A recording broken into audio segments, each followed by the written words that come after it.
Hey everyone, welcome to Sacred Laughter Podcast. I am your host, Chris Damron.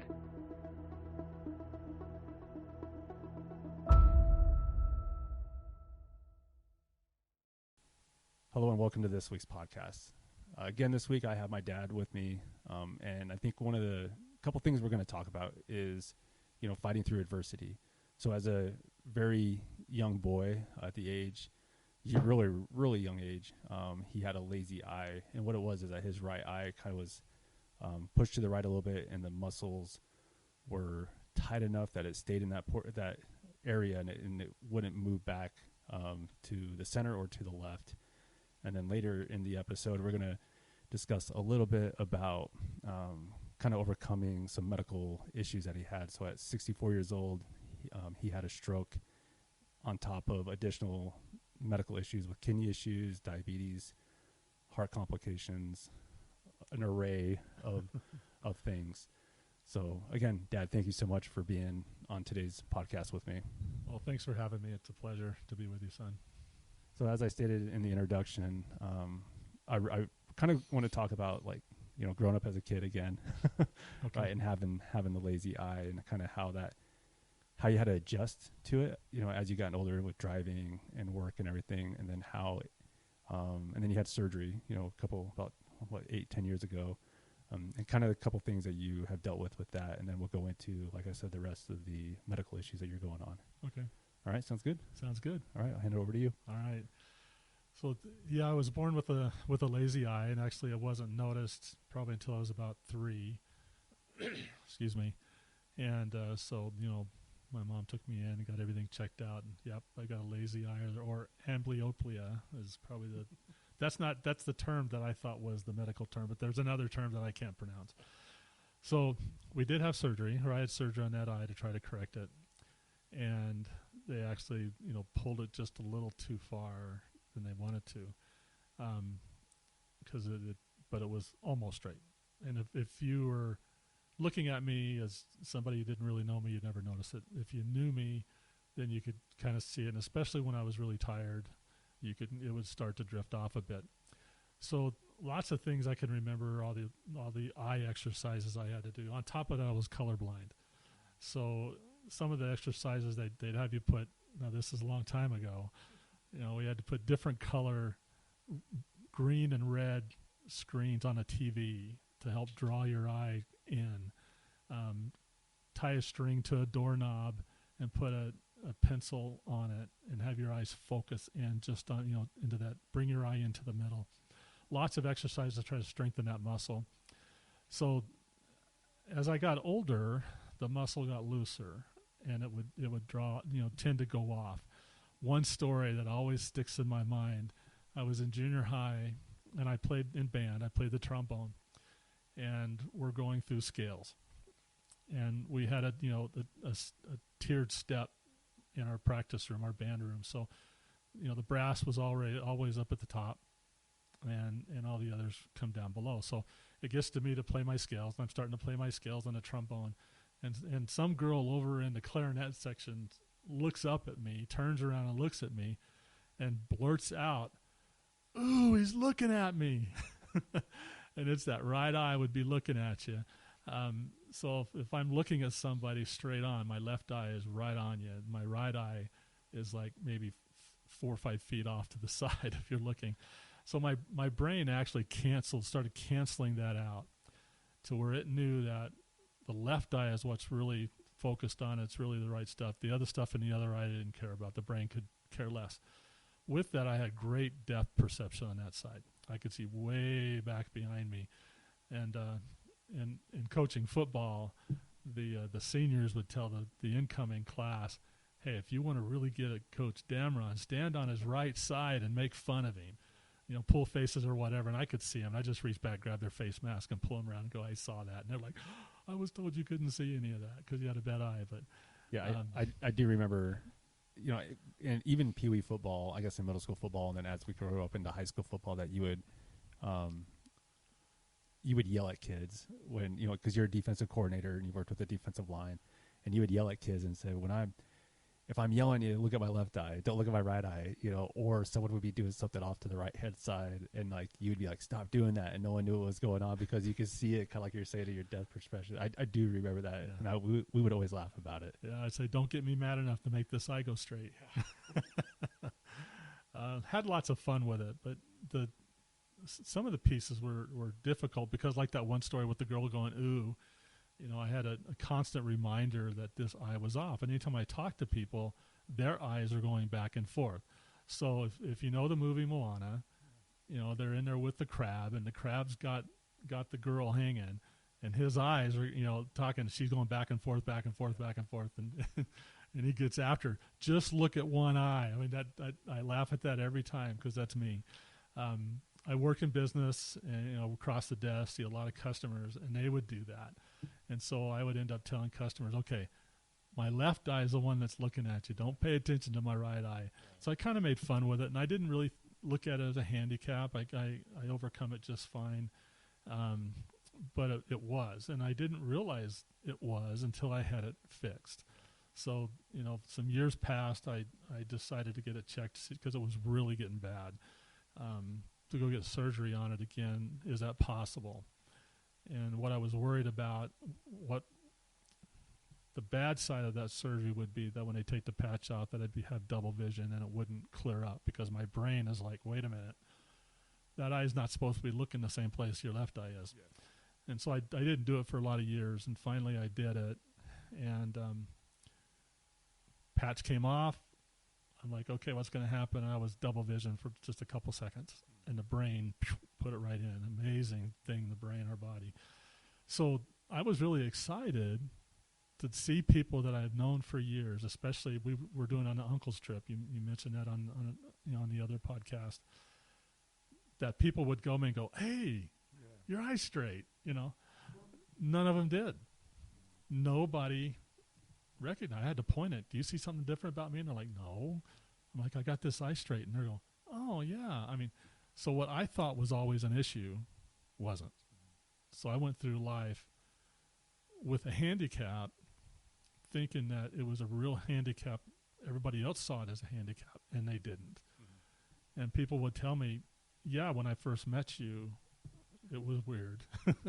But after we got to know each other, I never paid attention to it. Yeah. And I learned a valuable lesson there, which I know because I do the same thing. People that I know that have handicaps, I see past it. I see them as a person, not their handicap.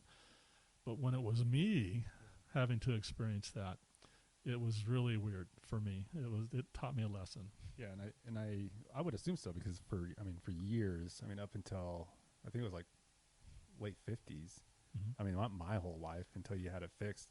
We always knew about lazy eye, and I always remember as a kid too, like when we'd go for rides, you would be staring out the window, and Mom would get mad because you're not staring down the road, but you can see it from your right eye. Yeah. Right. But we look at it as a handicap also, right? And like you're saying, like individualism, classifies as a handicap, but other people, don't know like what you're actually going through. You tell them and they're like, oh, okay, that must be weird, but they don't physically know how to fathom or compartmentalize what you're actually dealing with, right? And I think it's important, like you said, though, like people didn't judge you for it or take it for granted, like, okay, yeah, Steve has this lazy eye, well, I'm going to do something, or I'm going to continue to make it an issue by staring off to the side and figure out what else you're looking at, because I know I've had soldiers that have had lazy eyes, and that's like a curse when we get mad. I'm like, what are you staring at, boy?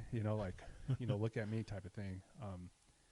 But I think you had fun with it too, though, because like you were saying for football, I still remember football, playing with you and other kids. It'd be, man, when Coach Damron gets mad, his eyes go straight, and it was funny because it did, and we saw it, as your kids, but the players enjoyed it because like it made them realize that you could be just real and natural, right? And then no matter, I guess, what you called your handicap, it was just something that was just every day to us. Like we got used to it, right? And I even say for my kids too, because when my kids started getting older and they would come hang around, or we come visit and hang around you more, like they thought it was weird at first. I think all the grandkids kind of did, and then as they continue to spend more and more time with you, they realize that It doesn't make you who you are. It doesn't change who you are, right? And I do remember after you had your surgery and we were coming down to visit, and I was like, oh man, this is weird. Like having a conversation with you, and you're actually like staring at us. You know, we're always so used to that one eye just kind of just like doing its thing, right? But now, I mean, it's been like a couple years now, you know, 5, 6 plus, and we don't really deal with it now. Like we do know when you start to get tired, it kind of, you know, wants to pull out a little bit. But I mean, I think that's just more of an alert system where, hey, your brain's starting to get tired. That it's its own mechanism to let you know, like, hey, it's time to shut down. You know, we need to relax. So I think it's funny. You know, we look at a lot of the cool things that happen or the funny times, but then also it's the way that, you know, God put us in His image, and there might be hiccups, right? I have friends that are, you know, going through medical stuff, or they've, you know, they're not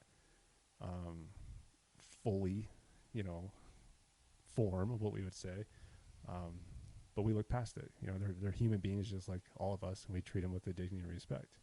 Yeah. Right. So I think we'll just go ahead and transition into the second topic. Okay. Right, and I'll start it up a little bit because it was I think a very hard phone call, right, when Mom called, you know, and because I think it kind of led up to a couple things. So you were sick for a little bit. You had COVID, right? So you were sick for a little bit. You were having some medical issues, which you've had quite some time, right? You're dealing with a lot of medical issues throughout the last couple of years. And then you had, I think if I remember right, you had a rash that kind of like overcame your body. So you already knew about your kidney issues. Your kidneys were giving you problems. Yeah. And then the medicine that you're on, well, then the heart medicine was kind of fluctuating a bunch of stuff. So kidney issues going into the heart issues, bunch of different types of medication, trying to figure out which is the best for you, on top of now being a diabetic and going through the diabetes process. And now you're like strike 3, right? You have 3 things, which when you look at the organ system, it's important to have all that stuff in the same ticking on the same clock, right? And then, like I said, I remember we got a picture, or you broke out in hives, and and Mom was like, hey, Dad's breaking out his hives. He's not doing so well. He started having a little bit more heart complications, heart problems. And then, like I said, one day Mom called us and said, hey, we're at the hospital. Dad had a stroke, right? And I think for me, being the baby of the family, now 40, right? And there's not a whole lot of difference age, like you're 64, right? So 24 years, which is weird, right? Baby of the family, and 24 years apart, knowing that potentially like you're going to lose a family member, right? Because of what's going on top of, like I said, all the other medical issues that you had, and having the stroke and just understanding what your body went through and how it was going to recover and heal right through the process, but what additional circumstances, additional effects were going to happen post the stroke, and what potential care that you would need, as well as stress that it would potentially put on Mom as she was trying to help, be like your home nurse with this, right? Yeah. So from my understanding, and like I said, I'll hand it over to you to kind of give more detail. It's called a starburst stroke.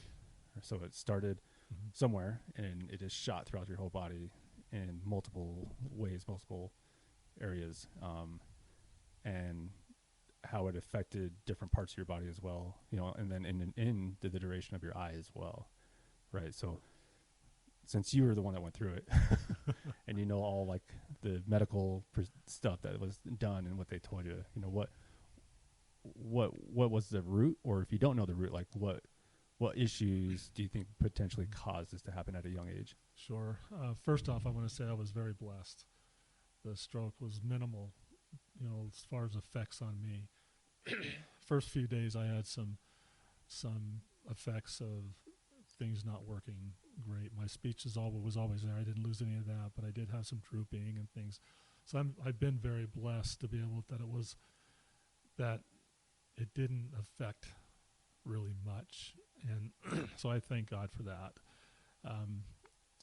It's the starburst effect that you talk about, is that as a blood clot came in, and when it got to the brain, it broke up. And so it went multiple places. I think 5 different places it hit me. And then my eye, that was a different one that happened to the stroke created it. So the blood, the vein that supplies your eyes is not the same vein that supplied this other stroke, the blood clot. And so it was some plaque that was in that other vein that when I had the stroke, it moved it and it went into the corner of my eye. And so we had to do a lot of tests and work and what's going on there. And I have lost vision in that eye, kind of the upper half of it. I don't see anything there. But it's because that was my bad eye, it didn't really affect me much. So again, another blessing that it went to that one and not the other one. The root cause of this could be a couple different things. I think the main thing and the lesson that I want to talk about a minute is stress.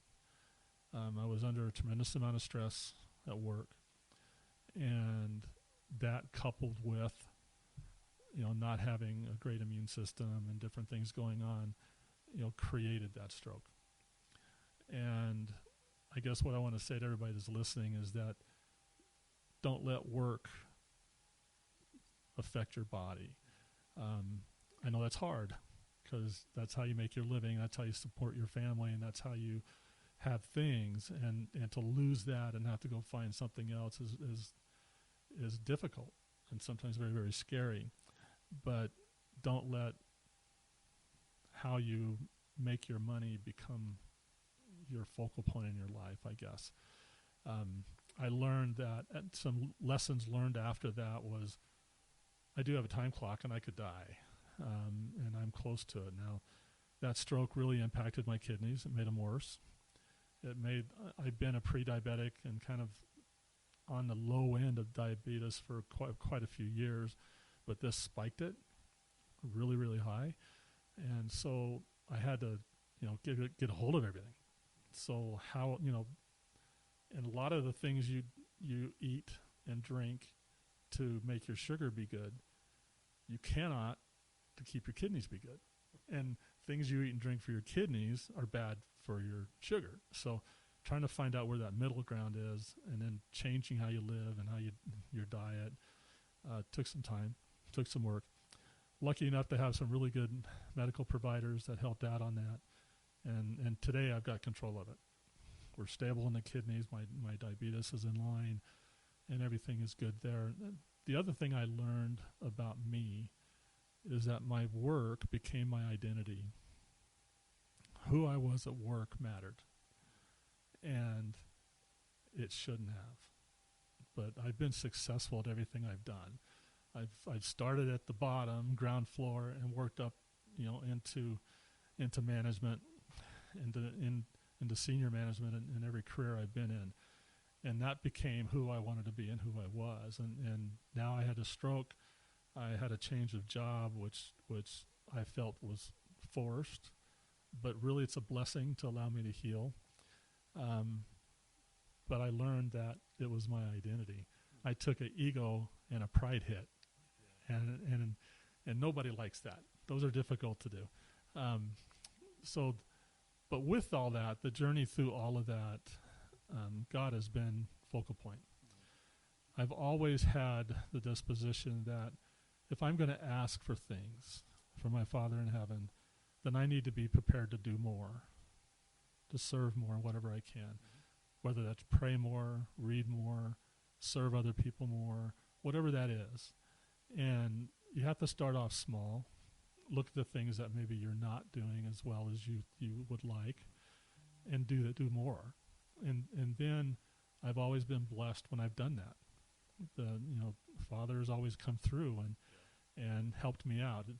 There's been different directions we've taken, but it's always been okay. And so in teaching people with that I've worked with in this, is I ask them questions. Do you pray? Do you read scriptures? Are you going to church? I didn't care what church. Are you going to church? And, well, I don't pray very much. Well, I don't read very much. Well, start.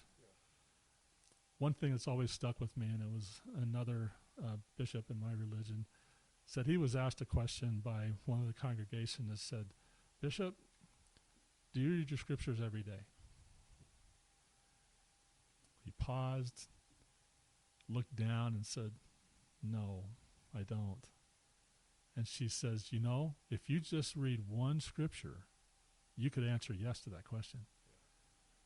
And that stuck with him, and it stuck with me, because that's true. I mean, the Lord doesn't ask us to read the book in a day. You don't have to read a chapter every time you read. We heap more weight upon us on trying to live the gospel than he does. We kind of circumvent what the plan is by us interpreting what we think we need to do.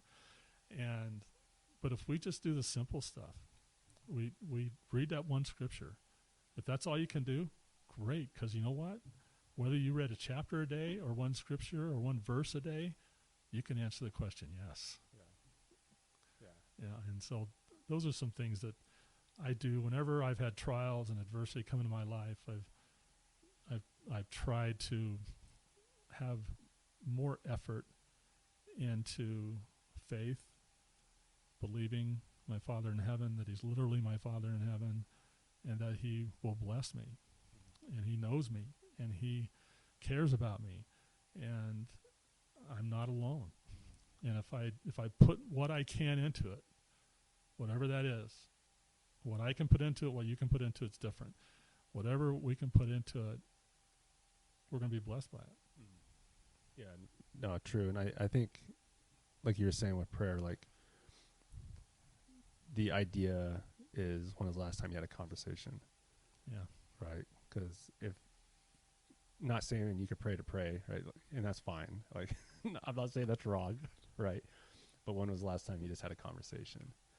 Right? And I think it's important to know, like what you're saying is, when you have that close reality with death, and when you realize that it's not as far as you think it is, you have a tendency of getting a little closer, to God, and probably a little bit closer than you really want, right? Because it could happen, like you're saying, right? Your clock is condensed more, right? And I think through my concept with my faith is like, I want to live more and more, right? I don't want to go through an adversity where I feel like I'm closer to the end, right? The end is beginning in some idea, but it's true though. Like like you're saying, if you continue to walk your life, doing the things that is outlined from us, like you're going to continue to see blessing. And I think it's important to know, like, you could be potentially further off than or worse off than what you are right now, right? With everything that's happened, and we've seen it, even with Grandma Hooper after she had her stroke, right? But I think where you're at mentally, physically, emotionally, in your walk with faith, like it has grounded you, and you're continuing to like reap the benefits and the blessings of what our Father's doing. And I think that's important because when you look at the big picture, like what my podcast series is about, right? We want to tell the stories, of adversity. We want to fight through the trials together, but like, how are we living in tune? Like, I love this term, frequencies, right? Like, how are we living in the frequency of life, close to God, or how is our walk closer to God? And I think that if you continue to keep that frequency close, right? And I was having this conversation last night after dinner, how can we keep our frequency close, that we're still in tune, but we're also living a life that we want to live, because that's, as natural humans, we want to live our life here on earth the way we want to. But if we keep our frequency close, and we know that he's there, and we can feel him, right, we're going to continue to get blessed and receive his blessing, right? And I think in the full aspect of it all, like, you've come out of it pretty cured, other than, the kidney issues and the diabetes that we're still having problems with. But that, like, in my mind, that could be fixed, right? Yeah. And I think we all have the idea that it can be fixed, but I think it could be fixed quicker or sooner, without any additional issues that we potentially could see in the future. So I just want to say thanks. You know, yeah, I'm your son, right? But just the idea that, you know, being open, transparent to it, you know, because there's a lot of people that go through a huge catastrophic event like this, and they just guard it, right? And I think for myself, when I was going through the ideations of suicide attempt, and everything, like I didn't want anybody to know. I was very hypocritical to myself because, like, as a very young, strong, mature man, like digging down in this dark hole or going through something, like I don't want no one to know my darkest secrets. I don't want no one to know like what's going on with me. But once I was able to start telling people more about it, and then understanding how it was how things I was doing or things I was saying was impacting like what my thoughts were, I was able to overcome it. Right. And I think very similar with this, you know, with the medical issues, that, you know, there is a listener that's going to listen, right? And they're going to feel the pain, right, of knowing that at 64, like something could have potentially worse happen, right? Because you still have a full life to live on top of everything you've done already. But you're very, you know, like I said, open and transparent about it, that it's something that happened that you want to safeguard. It's something that happened that you want to tell people or share with people to let them know, like, hey, there's things that we need to do now on top of like eating right, doing, you know, physical endurance, physical, you know, all that other stuff. But like, where are you at spiritually with this? So when something does happen, you know, not how to overcome it, but you know, like one way to go to like get help where you need help. Right. That's the most important thing. It's, you know, like I said, I've been very blessed, and there's a lot of people that are much, you know, worse than I am and going through much more trials, you know, medically for sure than I have or am right now. But if your spiritual preparedness is what helps you mentally to cope and to get through it, or at least see a light at the end of the tunnel. And that's why I always thought, okay, I got to do more. I got to read more or pray more or whatever that is that I need to do. Because I feel that I'm asking the Lord for this stuff. Yeah, he'll bless me. If I'm supposed to be blessed, I'm going to get blessed without doing that stuff. But if I can put some work into it, then I know it's going to happen quicker. And the blessing just may be reading the scriptures, just that, getting the Holy Ghost and the Spirit with you to do that. And so being spiritually prepared does not mean being perfect. Because no matter how prepared we are here on this earth, we're never going to be perfect. And we are our worst enemies when it comes to judgment. We judge ourselves, and we think, okay, I missed the mark. Yeah, you did, and you're going to. Sorry, but you're just going to. I mean, you know, Jesus is here right now sitting next to us. He's going, yeah, sorry, but you're not going to make the mark here. It's going to come later, you know. And so don't hold yourself to such a rigid thought that, okay, if I didn't pray today, I'm damned. No, you're not. If you didn't read today, you're damned. No, you're not. You know, it's small steps. Somebody once said, if you find yourself turning away from God, or you feel that you are not facing towards him, just turn around. Yeah. That's all you got to do. Turn around, accept him, and say, okay, I'm sorry from where I've been. I know I need your help. That's turning around. Yeah. I mean, how simple. The gospel is really simple. Yeah. We make it very, very difficult. Yeah, and I think that's important. We use a term a lot in the religion that we go to, or the church that we go to, like, hey, you're walking down this path in this direction. You don't like it. Okay, we'll just turn a different direction. Yeah. Right? And then, like, you're going to have the cookie crumbs of the things you've done, right? But you're going to have, once you make that other turn and you guys start going down this other direction, your cookie crumbs are not going to be cookie crumbs. They're going to be people that are going to help you along the way. And I think that goes to like what you were saying with your doctors, right? Now, I'm gonna say this in a way that maybe not to piss anybody off, right? But maybe because you were saying that your ego was so big and you wanted to get to a certain point in your work life, that this was his way of saying, hey, hold up, Steve. You're not doing what I've asked you to do. I need you to change your direction. And there's those little things, like, you know, nothing has changed, right? Your faith is your faith the whole time. And I, like I said, it sucks to say that, right? Because it could have been a lot worse than what it was. Mm-hmm. But again, it was something that caught your attention in multiple ways, and even Mom's attention in multiple ways, to kind of re-look at how you guys are living, and put you in a different path or in a different direction that is not just, saving you or Mom, but like the connection with the family, connection with kids, everybody. And like I said, I don't know where I'm at with that. I could be way off, right? But that's just something I feel. Well, it definitely impacted our entire life. We all of a sudden had to start thinking differently when it came as far as the medical and how you feel and what can you do and not do. And even though you feel you're recovered, maybe you don't have the strength back yet. So you're thinking differently. And that's even hard because as you get older, your mind doesn't change. You can remember still getting out and doing all this stuff all day long, and now you go out for 10 minutes and you're wasted. And it's family stuff, other parts of our life, we took a look at it and said, okay, if, Mom, for instance, would say, okay, if you can't go up the stairs, where's your bedroom going to be? Because we don't have a bedroom on the main level. And that really bothered her. Well, she figured that out, and now it's fine. So we had to think differently, and that's okay.